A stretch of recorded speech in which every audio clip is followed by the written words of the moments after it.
Aloha board, and mahalo for the opportunity to share a few thoughts. My name is Doug Simons.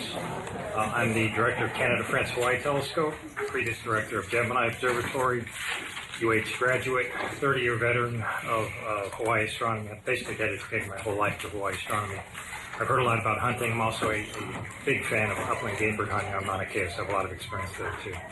I'm providing you with a letter this afternoon that I think is fairly unique in the evidence that you've been provided with. That's a letter signed by 10 Mauna Kea Observatory directors, and I'm here representing their interests and in particular to describe our perspective of what happened on the June 24th protests.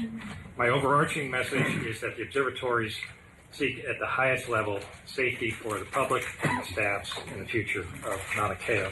And careful stewardship is going to be integral to the future of Mauna Kea as well. We're strong advocates of working across and within the community for that. In summary, on the night of June 24th, we had a complete shutdown of Subaru, Keck, Gemini, UKIRT, IRTF, and JCMT because the road was left impassable, covered with rocks and boulders. It was unprecedented. It was an event that unfortunately left those telescopes unmanned, and they cannot operate without people on site. Some of the telescopes are remotely controlled, but many of them are not.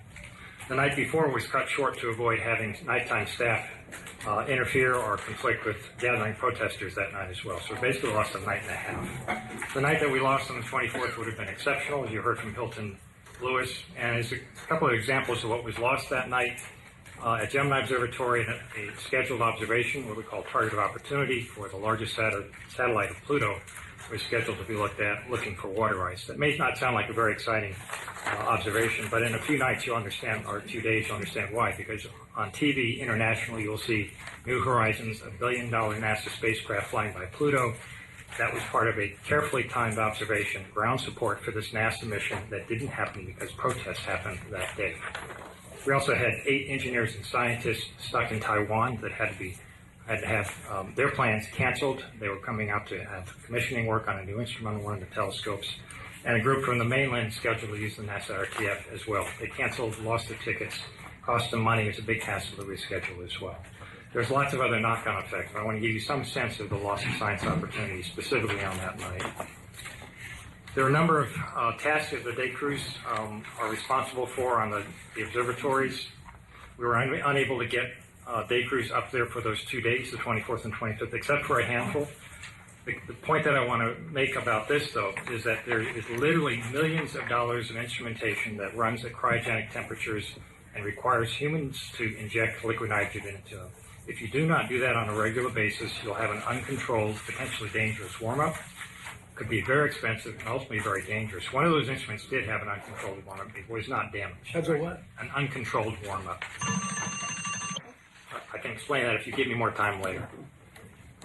In addition to that, the road was, as you're well aware, left covered with boulders, and that represented an enormous safety issue for our staff. I would say the overarching safety issue for us right now is that at any given time, protesters can block that road, trapping people above, including observatory staff, and you can create a medical emergency that way. Just last month, we had somebody at my observatory pass out. You always put them on O2 and you rush them down the mountain. So this is a big issue for my staff who's up there all the time, and I really do want to stress that. So, sure, and I want to thank you for your time. Again, the overarching message from us is please do what you can to provide a safe working environment for our staffs. It's to the benefit of the public, and we want to see the road ultimately opened up for everybody as it was in the past. Thank you. Tim?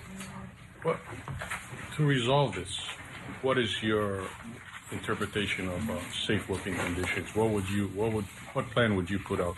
Besides, if we wouldn't implement the rules that we have before you. So I support the rule, to be clear, and I support it in the sense that I'm not here to prescribe a solution. I'm simply here because I'm an astronomer. I'm not an expert in law enforcement. I'm simply here to tell you from our perspective what the safety issue is. And for us, it's this matter of instantaneous road closure and prevention of a medical emergency from getting back down. Good. Good.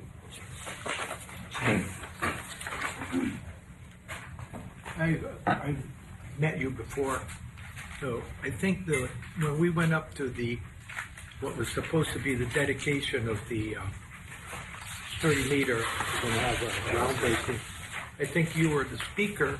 You have a good memory. In conference room, and I was there with my friend Rose Chang, and so I listened carefully because I wasn't aware of all the history. So when you tell me today you're just an astronomer, my comment to that is that you and all the other leaders of all those telescopes up there, you got to help us. I agree. Okay? This is a new day. Times have changed.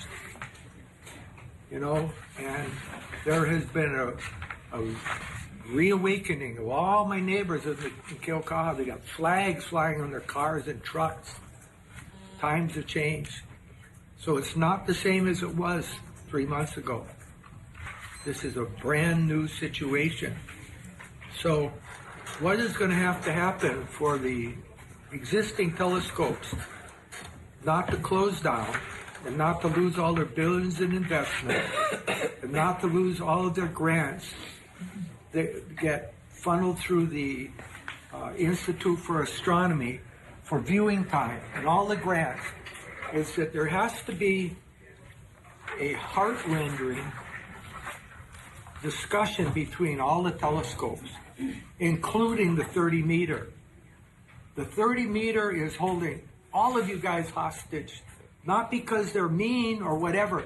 It's the practical consequence of this dispute. Because when you, as one of the cases we had in Torts, when you shoot a gun into a occupied auditorium, it really doesn't matter whether you intended to hurt somebody. The risk is so great, it's outlawed. That's why you can't shoot guns into auditoriums. So in this situation, it doesn't matter whether or not the various protesters had mean intentions and something beyond, you want to say, kapu aloha. Kapu has a lot of meanings. Probably the best meaning is religious. It's a religious deity. And because of that, this na'au just drives people. And so they have this momentum coming, all right? And I wrote down in my notes here, when we had one of the last witnesses, no 30-meter or civil disobedience continues for a long time. So let's say that that's the situation right now. No 30-meter or civil disobedience continues for a long time. It will continue long enough for you guys all to close down. I'm reminded, not to be, Chairwoman says I talk too much, but I'm going to tell about King Kamehameha the First. And I'll be real short, you can time me. Okay, so King Kamehameha the First, when he fought with Kivala'o at Ke'e, that was the first big battle of the Civil War on the Big Island. Right above Honaunau in the field across the street, they had a big fight. And King Kamehameha the First, seer or clairvoyant, or you could also call him Kuhi Kuhi Pu'uone, the man who writes in the sand. They never get paper those days, so they would do that. So he said, leader, in the morning time you're going to get lickings, and the other side going to laugh. Okay? In the afternoon, Kivala'o going to die, and you're going to win. And so when they had the confrontation between Kivala'o and Ke'eaumoku had a spear through him. So he was crawling on the ground, and Kivala'o was laughing at him in his face just before noontime. And the guy with a sling with a rock in it threw and hit him right in the forehead, and he dropped on the ground. Ke'eaumoku went over. That's why they call him crab. Paea. So he's called Paea Ula. That's Ke'eaumoku's nickname, because he was crawling like a crab on the ground. He was a royalty, or Ula, because he had red coming out of his body, and he hit him with a lei amano right across his chest, and he opened him up. So right after lunch, he stopped laughing and Kamehameha won the battle. So now here we are up on Mauna Kea. Are we in the morning or are we in the afternoon? Nobody knows where we are. Maybe this is in the morning and one side is laughing and the other side going to win in the afternoon. I don't know. All I say is history repeats itself. If we don't want to have this thing go on forever, all the telescopes got to sit down. You guys got to crunch it together and decide where's the future of this. The one person who speaks the loudest of Mauna Kea isn't in this room. He's in heaven right now, and that's Danny Noe.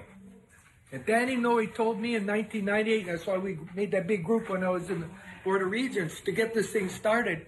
He told me the future of the universe for the people on Earth, all human beings, is to look through the telescopes on Mauna Kea to see our past and our future for the Savior, salvation of the human race. That's why it's important to him. And that's why he was in favor of the telescopes to keep coming. Not because he necessarily loved all of that, but because the free world needs that viewing site. It's either there or Chile. You got it. Amen. So that's the Pilikia. Let's go Chile. So I just say this. You have a good chance there. I like Don Straney because he's a reasonable guy and he listens and he's hardworking and he's interested in helping the Hawaiians. So you guys got to work with UH Hilo and the Institute of Astronomy, and Randy Moore, the chairman of the Board of Regents, is a good man. I know him very well. Can we wrap up? Yeah, I'm so James usually wraps me up. So I just say you guys got to get going, because if the protests continue, you know, you guys might win the battle, you might lose the war, because everything's going to stop, and all the neighbors on the Big Island, yet Choke neighbors not going to work up the mountain. We know it. I get phone calls. Member Rorik, So that's we need it. to I move want- on. No, excuse me, Chairman. I concede my 3 minutes to this gentleman we're- here. We're not doing And that. please. No, that's okay. No, please, read this statement. I just want to pass my paper out. Oh, You pass this We're not- along. I shouldn't have talked too long. And No, that's all right. But I you got my apologize, 3 but- minutes. But we got to get this thing moving. Okay. Madam Chairwoman, Thank you. Back to you. All right. Number 39, Gunther Hassinger. Thank you, Mr. Simon.